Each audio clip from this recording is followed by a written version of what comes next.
हे guys, good afternoon. So ये वाले video में हम लोग कुछ 4 डेयरी कंपनीज के बारे में बात करेंगे, ठीक है। सो मुझे लगा कि एक 4 कंपनीज को एक साथ करते हैं ताकि आपको पूरा सेक्टर का एक व्यू मिल जाए, बिजनेस मॉडल्स कैसे है, मतलब ये डेयरी कंपनीज कैसे पैसे बनाती है और इनका पीयर टू पीयर एनालिसिस भी हो जाएगा, मतलब किसका ग्रोथ कैसा है, तो आपको समझ में आ जाएगा कौन सी कंपनी किस हालत में है आज, ठीक है। तो ये जो 4 कंपनीज है, ठीक है, इनको इंडिविजुअली एनालाइज करने से पहले थोड़ा डेयरी सेक्टर के बारे में जानते हैं। तो बेसिकली ये कंपनीज क्या करते हैं, ये लोग सारे डिस्ट्रीब्यूशन लेड ग्रोथ वाले कंपनीज है, ठीक है। मतलब सोचो, ये जो डेयरी वाले कंपनीज है, इनका रॉ मटेरियल क्या है, मिल्क। अब मिल्क कहां से आता है, डेयरी फार्मर से। तो ये जो डेयरी कंपनीज है, इनका काम ही है कि जगह जगह में जाके मिल्क फार्मर से मिल्क कलेक्ट करना, करेक्ट। सो बेसिकली इनको बोलते हैं प्रोक्योरमेंट रेट, करेक्ट। तो बेसिकली सोचिए, अगर आप ज्यादा से ज्यादा दूध प्रोक्योर नहीं करोगे तो आप बेचोगे क्या, गॉट इट। तो इसका मतलब क्या है कि यहाँ पे milk farmers are a critical component, because इनका पूरा सप्लाई ही आता है from the dairy farmers in India. अब जब लेट से फॉर एग्जांपल आप उनसे लेट से दूध ले लेते हो, तब आप क्या करते हो, दूध को चिलिंग मशीन में डालते हो, फिर उसके बाद उनसे बैक्टीरिया हटाते हो और फिर उसको अपने ब्रांड देके, अपना ब्रांड का नाम देके, लेट से कंपनी है दोदला डेयरी करके, फिर वो दूध का पैकेट के ऊपर दोदला लिख के फिर लेट से रिटेल कस्टमर्स आपको बेच देगा, फिर आप वही दूध आप घर में आप पीते हो, राइट। तो ये है बिजनेस मॉडल। अब सोचिए एक बात, ठीक है, जैसे मैंने बताया, अगर प्रोक्योरमेंट रेट नहीं होगा तो अल्टीमेटली इन कंपनी के पास तो खुद से तो कोई दूध नहीं होता है, गॉट इट। तो ये बैंक्स के तरह है, मतलब अगर उनका डिपॉजिट नहीं बढ़ता है तो आगे जाके लोन बुक का भी कोई ग्रोथ नहीं आएगा। तो यहाँ पे ये सबसे बड़ा मेट्रिक बनता है कि किस रेट से तुम प्रोक्योर कर रहे हो, और प्रोक्योरमेंट के चक्कर में इन कंपनीज को अपने आप को डिस्ट्रीब्यूट करना पड़ेगा पैन इंडिया बेसिस पे, ठीक है। अब सोचिए 2 तरीके की चीज जो आप दूध से कर सकते हो। एक तो मैंने जैसे समझाया, राइट, उसको मतलब जिसको हम बोलते हैं ना पास्चुराइजेशन करना, फिर उसके बाद आप देखोगे उसका चिलिंग मशीन में डालना, फिर उसका पैकेजिंग करना, बॉक्स में कार्टन वाटन में डालना एंड फिर उसको बेचना, गॉट इट। तो ये क्या है ना, ये है आपका low margin product, because at the end of the day आप उतना वैल्यू एडिशन नहीं कर रहे हो ना, वही दूध ले रहे हो, दूध बेच रहे हो, बीच में आप कुछ छोटा मोटा वैल्यू एडिशन कर रहे हो, ब्रांडिंग कर रहे हो।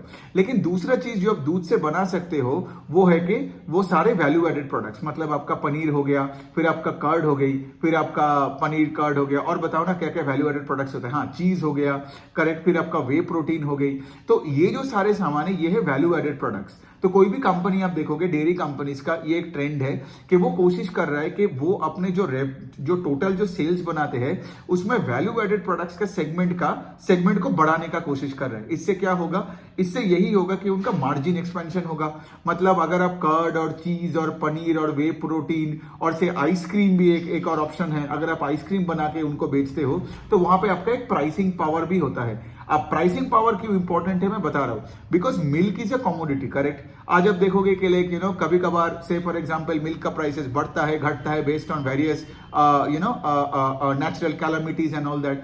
तो अगर मिल्क का प्राइसेस घट जाता है तो आप तो चलो ठीक है, मिल्क को डेयरी फार्मर से थोड़ा कम पैसे से उठा लिया, लेकिन फिर आपको कम पैसे में भी बेचना पड़ेगा, करेक्ट। तो यही मैं बोलने का कोशिश कर रहा हूं कि कभी कभार ये भी होता है कि सोचो, जब आपने डेयरी फार्मर से लेट से मिल्क लिया, तब लेट से मिल्क का प्राइसेस हाई था। अब लेट से आप मिल्क को लिया, अपने इन्वेंटरी में डाल दिया फॉर लेट से अ कपल ऑफ मंथ्स, ठीक है, लेकिन वो 2 महीने में before you want to sell the milk, और let say for example curd में भी कन्वर्ट करके बेचा या कुछ भी हो, ठीक है, आप देखोगे कि लाइक लेट से उस टाइम पे जब आप बेचने का कोशिश करो, तब जाके अगर मिल्क का प्राइसेस अगर घट जाता है तो आपको इन्वेंटरी लॉसेस लेना पड़ेगा।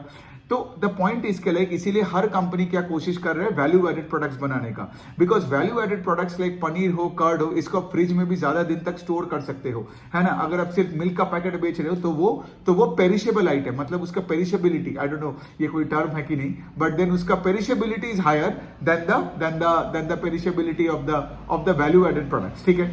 तो ये बनता है इनका बिजनेस मॉडल। अब सोचो, जैसा मैंने बताया, दूध का प्राइसेस, एक सेकेंड, ये फर्स्ट फ्लोर में रहने का यही एक डिसएडवांटेज है, नीचे कुछ भी जाता है तो एकदम आवाज। तो एनीवे, तो बेसिकली क्या हो रहा है यहाँ पे कि since milk prices are commodity, are like a commoditize prices, right, तो यहाँ पे इनका कोशिश वही है, वैल्यू एडेड प्रोडक्ट्स पे ज्यादा फोकस करना और वॉल्यूम्स में खेलना, ठीक है। बिकॉज यहाँ पे कभी ऐसा नहीं हो सकता, बिकॉज ये जो 4 डेयरी कंपनीज है, इनका मेन कॉम्पिटिटर कौन है, आप देखोगे ये जो अमूल हो गया, नंदिनी हो गई, राइट, जो ये जो कोऑपरेटिव्स है, कोई गुजरात का कोऑपरेटिव है, कोई कर्नाटका में जैसे नंदिनी है। द पॉइंट इज के लाइक सिंस ये कमोडिटी प्रोडक्ट्स को सब बेच रहे हैं, किसी के पास उतना भी प्राइसिंग पावर नहीं होता है कि लेट से मिल्क प्राइसेस नीचे जा रहे हैं, कोई एक प्लेयर उसका भाव बढ़ा के मिल्क बेच रहा है, ऐसा होता नहीं है। तो the only way where you can grow your top line और sales is by growing more volumes, मतलब ज्यादा से ज्यादा दूध का प्रोक्योरमेंट करो, उसका ग्रोथ अगर हाई हुआ और फिर ऑफ कोर्स उसके बाद उसको वैल्यू एडेड प्रोडक्ट्स में कन्वर्ट करके जितना आप अच्छे से ब्रांडिंग करके बेचोगे उतना आपका मार्जिन भी बढ़ेगा। करेक्ट, तो वॉल्यूम ग्रोथ और यहां पे मार्जिन एक्सपेंशन, यही तो चाहिए एक इन्वेस्टर का। अब ये हो गए इन कंपनीज के बारे में। अब इनको एक छोटा सा और कॉन्सेप्ट है जो आपको सीखनी है, वो है कि फ्लश सीजन। फ्लश सीजन मतलब से गाय आज ज्यादा दूध देते हैं in the second half of the fiscal.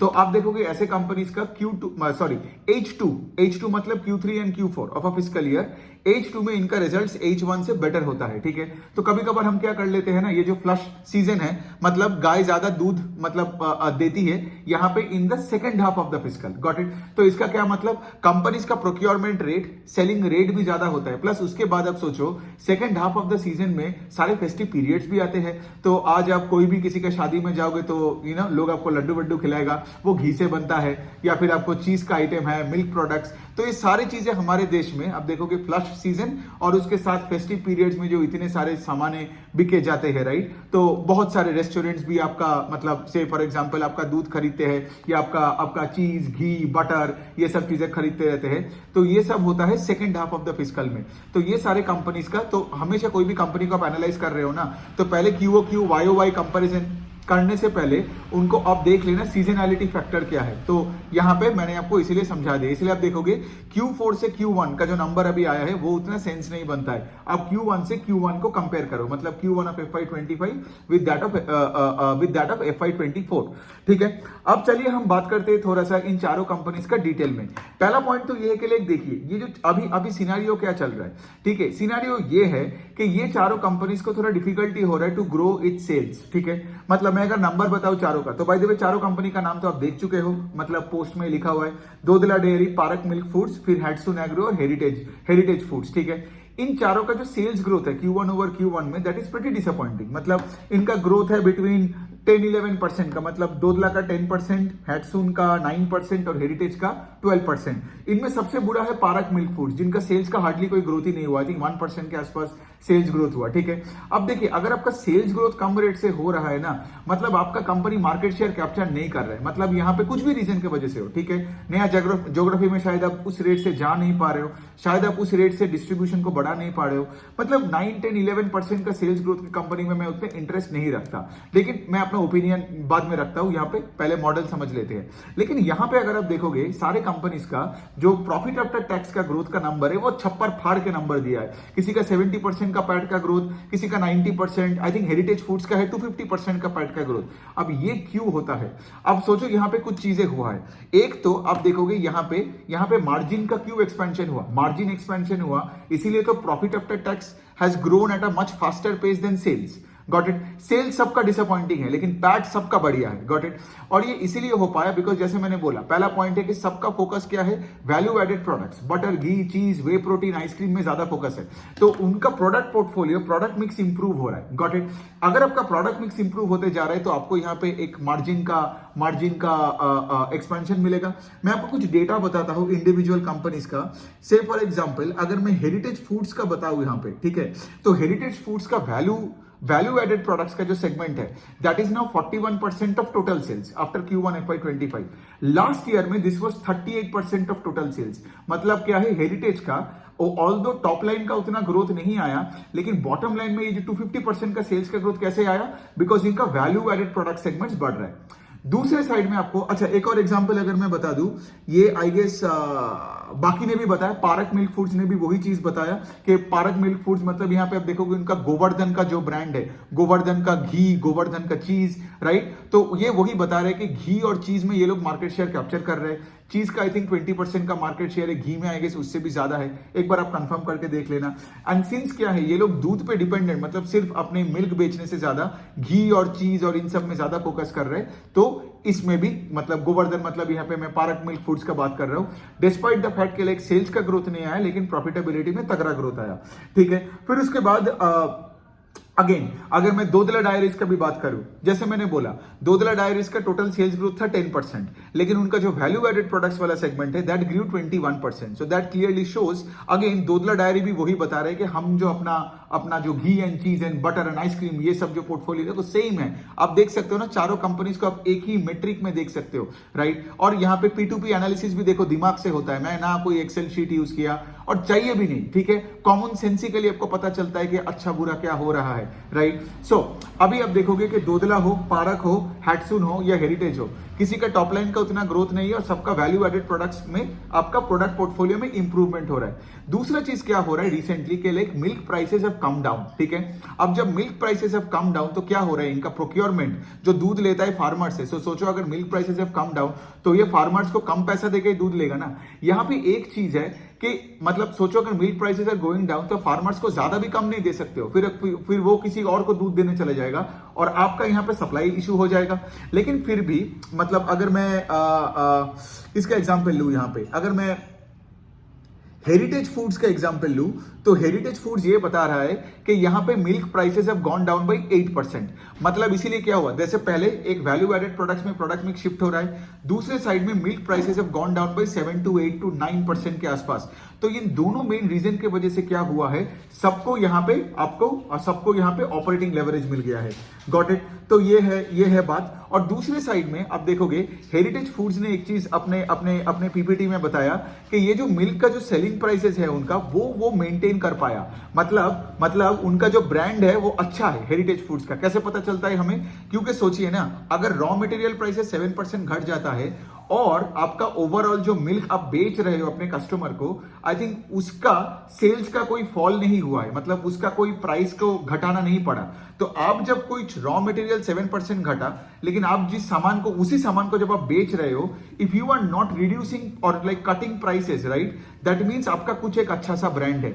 तो हेरिटेज फूड्स का अच्छी बात यही है कि मैंने वही देखा कि लाइक उनको अपने मिल्क का प्राइसेस को घटाना नहीं पड़ा, बढ़ा नहीं लेकिन घटाया भी नहीं. Got it. तो आई थिंक उनका मिल्क का सेल्स एकदम फ्लैट है लेकिन प्राइसेस गॉन डाउन बाय 7%. तो इसका क्या मतलब, यहां पे भी उनको ऑपरेटिंग लेवरेज मिलता है, राइट. तो अब नाउ यू अंडरस्टैंड कि कैसे कंपनी का सेल्स ग्रोथ 12% होता है और पैट का ग्रोथ 250% होता है. तो अगर मैं समराइज करके बताऊं, पहले हो गया इनका प्रोडक्ट मिक्स चेंज हो रहा है, ज्यादा से ज्यादा वैल्यू एडेड प्रोडक्ट्स बेच रहा है जो कि हाई मार्जिन प्रोडक्ट्स हो rather than just selling milk which is low margin product. दूसरे साइड में raw material cost has come down but they didn't have to pass on the raw material cost to the end consumers. Why? इनके पास heritage का जैसे एक अच्छा सा एक brand है. Got it. तो इसी वजह से इन दोनों मेन रीजन के वजह से आप देखोगे कि उनका profit after tax I think grew 250% in YOY in Q1 over Q1. ठीक है. तो ये हो गया बात. और ऑफ कोर्स ये सारे कंपनीज वही बताते रहते हैं कि हम वही लस्सी और लड्डू और घी और बटर और चीज, ठीक है. मुझे तो बोलते बोलते भूख आ गया मतलब भूख लग गया इनमें. सो ये हो गया बात. अच्छा, अब जैसे मैं बताया इन चारों में मुझे पारक मिल्क फूड अच्छा नहीं लगा क्योंकि उनका सेल्स में हार्डली कोई ग्रोथ है. ठीक है. अगर तुम देख रहे हो कि ये जो 4 कंपनी है उसमें से 3 कंपनी का एटलीस्ट 10% के आसपास सेल्स ग्रोथ तो हुआ है, लेकिन पारक का वो भी नहीं है. तो पारक मुझे यहाँ पे वर्स्ट लगता है. और उसके बाद देखो, उसके बाद हैट्सुन एग्रो का कोई पीपीटी वगैरह आया नहीं है, बट देन अगेन हैट्सुन एग्रो का भी वही है, सेल्स ग्रोथ 9% है और पैट का ग्रोथ ही 62% है. तो उनमें भी आई गेस यही प्रोडक्ट मिक्स चेंज हो रहा है. सो ठीक है, it's a good sector. But अभी एक चीज आप ऑब्जर्व कर रहे हो, before I end this I tell you this, like operating leverage जितना भी आपको मिल जाए, पैट और ईपीएस का ग्रोथ जितना भी मिल जाए ना, मैं हमेशा पहले सेल्स ग्रोथ देखता हूं. बिकॉज इसमें से अगर कोई कंपनी, लेट से अगर इन चारों में भी मैं देखूंगा कि पिछले कुछ क्वार्टर का भी अगर आप ट्रेंड देखोगे ना, तो heritage Foods have been growing at a faster pace than the other 3 players. Heritage Foods, इसमें एक और कंपनी है उमंग डायरी करके, बट उसका शायद रिजल्ट अभी तक नहीं आया है. जब आएगा तो मैं उमंग डेयरी का भी कर लूंगा. लेकिन यहां पे सोचो, अगर आपका सेल्स का ग्रोथ नहीं हो रहा है तो मिल्क का प्राइसेस कब तक घटेगा नीचे और कब तक आप ऑपरेटिंग लेवरेज दिखाओगे? ऐसा पॉसिबल नहीं है. अल्टीमेटली अगर आपको कंसिस्टेंटली स्ट्रक्चरल ईपीएस को ग्रोथ दिखानी है, राइट, तो आपको यहां पे वॉल्यूम ग्रोथ और सेल्स ग्रोथ दिखानी पड़ेगी. Got it. जो मुझे उतना लगता नहीं है, बिकॉज 10-11% का ग्रोथ है, मतलब I don't think it's a very very attractive like deal for me. अब देखिए, मेरा मेरा दिमाग में दिल में जो होता है मैं बोलता हूं, ठीक है। मुझे उतना फर्क नहीं पड़ता है कि कौन से शब्द को लेके आप कौन से इनसाइट्स निकाल लोगे, क्या कर लोगे, लेकिन मैं सबसे आगे सेल्स ग्रोथ को देखता हूं, फिर मैं जाके देखता हूं कि इस कंपनी का मार्जिन एक्सपेंशन हो रहा है कि नहीं, प्रोडक्ट मिक्स चेंजेस हो रहा है कि नहीं। एंड ये सब चीजों को ना आप एक चेकलिस्ट के पैरामीटर की तरह करो। कल जैसे मैंने वासा डेंटिसिटी का वीडियो में किया था, आज अब वही चीज यहां पे भी पेन पेपर लेके बैठो, अगर हो सके तो ये वीडियो फिर से देखो पहले से, और ये सारे पैरामीटर्स पे फोकस करो। क्योंकि ये जो बिजनेस है ना, यहाँ पे आपका जो बार्गेनिंग पावर है, मतलब यहाँ पे bargaining power means I mean यहाँ पे आपका क्या बोलते हैं, प्राइसिंग पावर, ठीक है। तो उतना प्राइसिंग पावर इनके पास होता नहीं है, ठीक है। हाँ, ब्रांडिंग तो करते हैं, ऑफ कोर्स प्रोडक्ट्स में थोड़ा बहुत ब्रांडिंग है, लेकिन क्या है ना, इतने सारे कंपटीशन है, beyond the point you can not just rely on raw material. Because कल अगर मिल्क का प्राइसेस 10% बढ़ गया तो बिकॉज वो तो कमोडिटी है, फिर आपका अगर सेल्स नहीं बढ़ रहा है, मिल्क का प्राइसेस बढ़ गया, बूम, फिर सडनली आप देखोगे आपका मार्जिन विल बी स्क्वीज्ड, और फिर वो स्क्वीज्ड मार्जिन के साथ ये मार्जिन को कंपेयर करोगे तो आपको फिर बुरा लगेगा कि भाई ईबिट मार्जिन इतना घट गया, पैट मार्जिन इतना घट गया। Got it? So since the thing is के लाइक इतने सारे नेचर में वैगरीज होते हैं, इतने सारे प्रॉब्लम्स है, मतलब मुझे पता नहीं है कि लाइक मिल्क फार्मर्स का जो मतलब सप्लाई है, ये तो सप्लाई डिमांड का ही खेल है ना। तो कभी कभार सप्लाई डिमांड में प्रॉब्लम आता है, बिकॉज कहीं पे फ्लड हो गया, कहीं पे ये हो गया, फिर उसके बाद आप देखोगे कोई मैड काउ डिजीज हो गया, जानवरों में कोई डिजीज वगैरह आ गया, उसके बाद आप देखोगे मिल्क का प्राइसेस और गिर गया, या फिर कोई और प्रॉब्लम हो गया, मिल्क का प्राइसेस बढ़ गया।